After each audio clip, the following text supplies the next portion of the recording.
Hello Bitsbrood, this is Craig from Bitzbox.co.uk here with another painting video, and this is the first in like a mini-series where I will be painting Fabius Bile, or Fabius Bile, depending on how you wish to pronounce his name.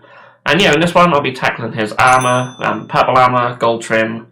I'll be doing the metallic areas on his backpack and his weapon as well, and also the little vials and stuff like that, which I'm really looking forward to doing. So yeah, let's get straight into it and hit the desk. Okay, so here we have Fabius Bile, and he has been undercoated with a black Chaos Spray primer.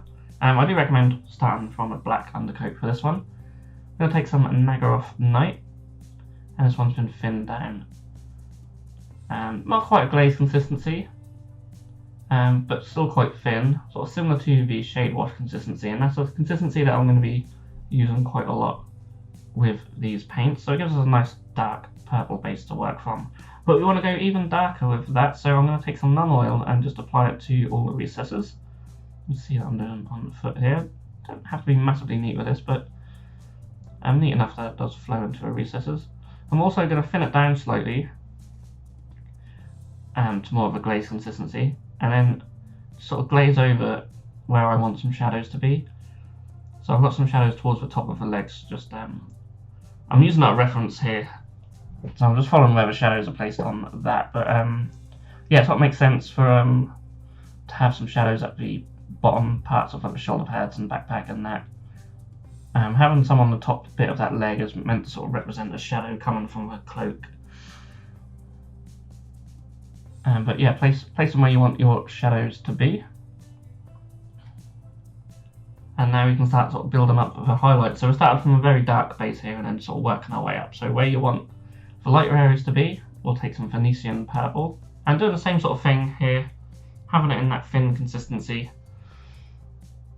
and just applying it over. Eventually we'll build up a gradient of dark to light in the purples. So yeah, roughly maybe do about 50% of the area where you want the highlights to be. See, I'm just working around some of the parts of the leg. And I always like to drag the brush towards where I want the highlight or the shadow to be. So if I'm painting the highlight colour, I drag the brush towards where the highlight will be. You really want to do that if you want to build up these gradients. So I do recommend doing that. So taking some Xeris purple now as well, and just doing the same again, but this time being more selective with it. And yeah, as you build up your highlight layers, just be more and more selective and just sort of work your way up towards lighter purples. And as long as you keep it in that nice thin consistency as well, you'll get a nice gradient by the end of it. And I do apologise if you go to focus a little bit here. So yeah, some of the footage for these earlier ones, because I filmed over a couple of days, I seem to have better lighting on the second day, and you'll notice that later in the video. I've tried tweaking it to a degree. Hopefully it's not too bad and you can see what's going on, but if you can't, rest assured you should see it better later on. So I'm taking some Warlord Purple from Vallejo Game Colour because I absolutely love this colour. If you're not familiar with it, you can just see from the picture just how nice and vibrant it is. I'm mixing it 50-50 with Xeris Purple. It's definitely a colour I recommend everyone picks up, because there's no equivalent colour in the Citadel range, and it's just lovely. If you do follow us on social media, Sunway Nighthaunt do make up use of this colour, and it does look really nice. Works really nice through an airbrush as well. But again, just being more selective with the highlights, just small little areas now. You may even want to do some edge highlighting at this stage if that's more your thing. This mix is definitely very good for that.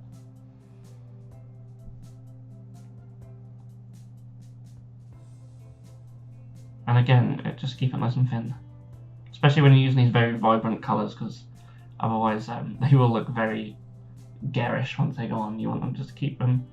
You still want that brightness, but you just want to build it up gradually. You don't want it just to be there. And then we'll take Warlord Purple on its own and just do very tiny little spots of it. Just very tiny little spots where you want to be the brightest.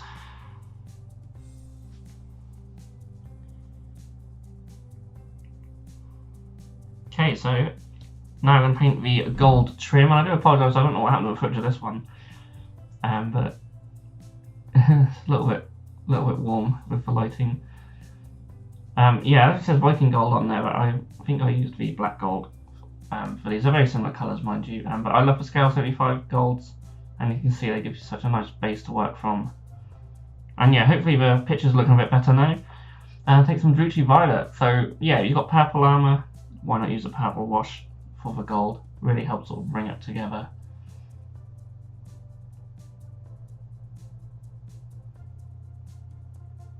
And yeah, just apply it just all over the gold areas. Helps bring out some of that detail. And then we can start with the highlights now, and I'm going to take some Viking gold. So again, applying sort of same logic, and I'm using the same reference image as well. Just to place all the highlights. So yeah, just some Viking gold. Just definitely using Viking gold this time, and that's that first sort of highlight colour. You can see where I'm just applying it on the shoulder pad. It's only a little bit brighter than the previous gold. And then we're going to take some Retributor Armour now. So this is a very nice bright gold.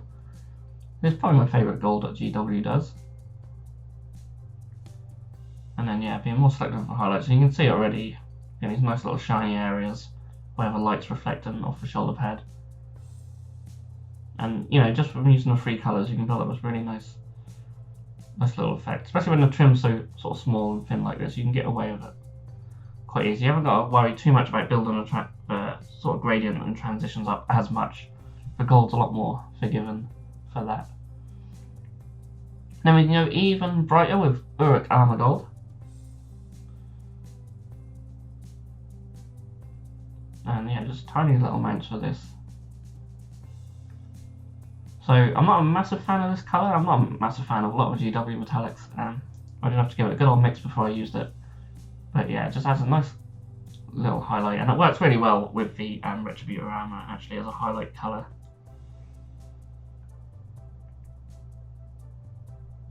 So just continue to work around, and I do thin all these very slightly as well.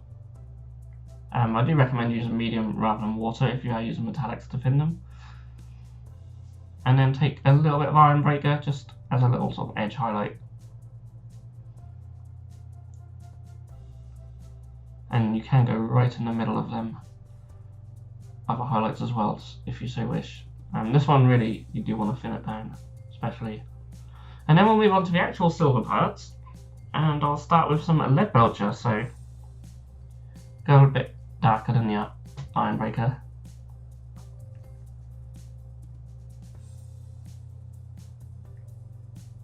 And yeah, just apply it just all over the areas really. I'm not going to be too neat around some of the areas that we'll be painting later on.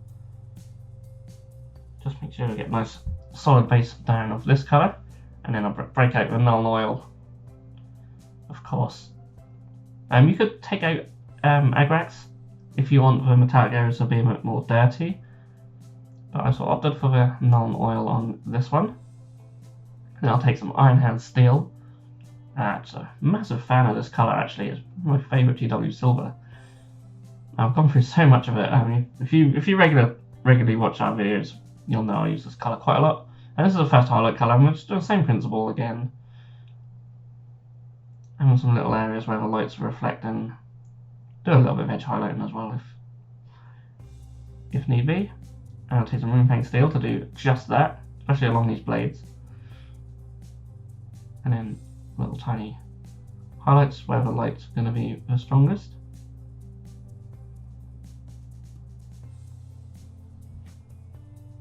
Yeah, it's a nice bright silver colour, so it really contrasts nicely against the darker base we started with.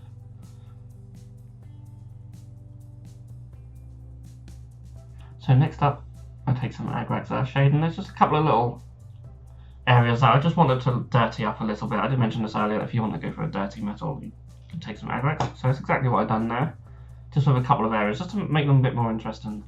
So next for the fun part, I'm going to take some Baharroth Blue, and this is to paint the vials. So decide which ones you want to be blue and which ones you want to be a different colour. And yeah, I'm taking Baharroth Blue and just painting it towards like the bottom. Oh no, I did actually coat the whole thing, sorry. But it will only be shown through the bottom. So then we take some Thousand Suns blue, and you can see I've really thinned this out, and we glaze that up towards the top from about the halfway, 3/4 way. I mean, it's entirely up to you how full you want these to be, but this colour will represent the parts that are empty, essentially, and then the liquid inside will be a batter off blue. And I'm just building up with a glaze, and then I'm coming back in afterwards and doing 2 or 3 coats, just gradually building it further towards the top to give a little bit of a gradient. And when it's done, it will look something like this. And then next up, you can take some white scar, thin it down. I'm actually using the air paint here because it's nice and thin straight out of the pot. And then I'm going to do a nice thin line where the 2 colours meet. Get a good tip on your brush for this. Nice steady hand and just take your time. And it really helps just add something to this effect. I think it looks really nice. And then I'm going to do the same thing for the red ones. Of course, you can do any colour you want for these, but I just chose to do blue and red, keep it nice and simple.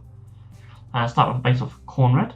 So this one I'm actually working at slightly different. I'm going to start with a darker colour and then do the light, just to show you a different way of doing it.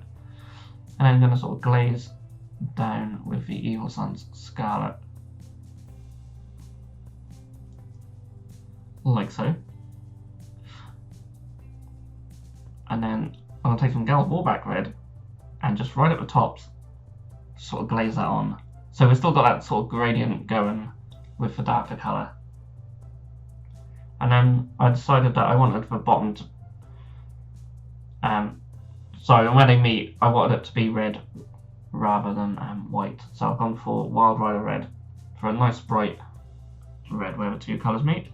And now I'm going to finish them off with some technical art coat or any gloss varnish that you have that you can use from the pot, just over all these areas. That really just helps sell that sort of glassiness look of them. And you can see I painted some of the pipes on in blue as well. And yeah, that's where he is at this stage of the video. So join me in part 2 where I should just be finishing them off, and we'll look at his little assistant as well. There are some things in this video which can be applied over to his little assistant as well, so be sure to check the box art for what bits go on him. And yeah, I'll see you in part 2. Thank you so much for watching. If you enjoyed this video, then please feel free to subscribe to our channel if you haven't done so already. You can also click that bell icon to be notified when a new video has gone live on this channel. On the screen now are 2 more videos that you may wish to check out, and a link to our Patreon page also. Thank you so much for watching, and we'll see you again soon.